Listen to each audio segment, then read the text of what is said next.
Sesungguhnya, tidak ada satu orang pun di dunia ini yang memiliki hidup sempurna.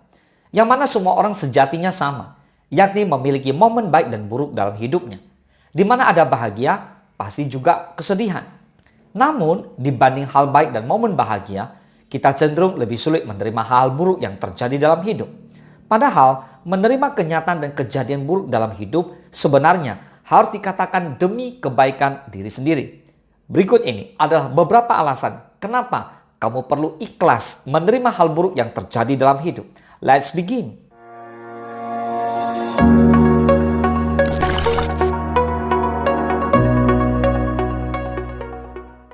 Yang pertama, supaya kamu tahu penyebab trauma dan beban hatimu selama ini. Jika selama ini mungkin kamu merasa ada beban batin yang sulit terlepas, maka itu mungkin karena kamu belum ikhlas terhadap hal buruk yang terjadi dalam hidup kamu. Sehingga satu-satunya jalan keluar supaya lepas dari beban batin ialah dengan mengikhlaskannya. Mengikhlaskan bahwa kamu pernah kecewa, gagal, atau bahkan mengalami luka hati yang dalam. Yang mana hanya dirimulah yang tahu bagaimana mengikhlaskannya dengan perlahan, agar segala dendam atau bahkan trauma yang membebani batinmu terlepas. Yang kedua, memahami bahwa tidak ada hidup yang sempurna.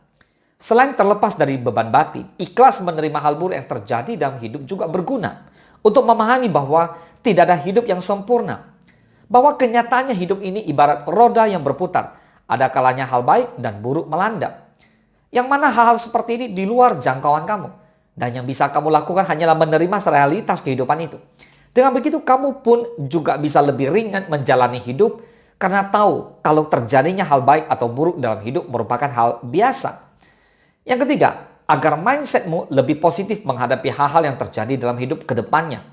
Ikhlas menerima hal buruk yang terjadi dalam hidup juga bermanfaat dalam mempositifkan mindsetmu.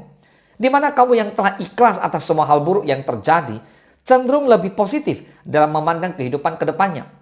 Nah, karena baik buruknya mindset tergantung dari bagaimana kita memandang hidup kan?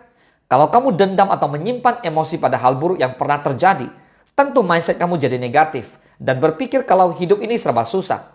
Beda kalau kamu bisa mengikhlaskannya sehingga pandanganmu terhadap hidup pun jadi positif. Yang keempat, meningkatkan kematangan dan kedewasaan diri. Selain membentuk mindset positif, belajar ikhlas menerima hidup ternyata juga berpengaruh untuk meningkatkan kematangan diri loh. Yang mana kamu jadi cenderung lebih dewasa dalam menyikapi hal-hal yang terjadi. Kalau ada hal buruk yang terjadi, kamu gak langsung terpancing emosi dan terpuruk. Namun bisa menghadapinya dengan lebih bijak dan tenang. Bisa dibilang juga bahwa ini merupakan dampak jika punya mindset positif, hal apapun yang terjadi dalam hidup jadi bisa disikapi dengan tenang. Yang kelima, supaya tidak terjebak dalam luka masa lalu dan bisa menjadikannya pembelajaran. Kalau sudah bisa ikhlas menerima hal-hal buruk dalam hidup, sebenarnya menguntungkan untuk diri sendiri. Yang mana pengalaman buruk itu bisa dijadikan pembelajaran dan ditelaah penyebab serta risikonya. Walaupun pasti sakit lah untuk mengingat hal buruk, tapi nggak ada salahnya dilakukan untuk bahan mawas diri. Kamu jadi nggak jatuh di lubang yang sama dan belajar lebih banyak tentang hidup. Bahwa hidup ini tidak sempurna dan hal buruk apapun bisa terjadi tanpa diduga-duga. Kamu perlu ikhlas menerima hal buruk yang pernah terjadi dalam hidup. Yang mana meskipun mengikhlaskan itu tidak mudah, namun perlu dilakukan supaya hidup kamu tidak terbebani dengan luka di masa lalu. Demi kebaikan diri kamu sendiri kok. Semoga bermanfaat. Salam sukses, Tasya.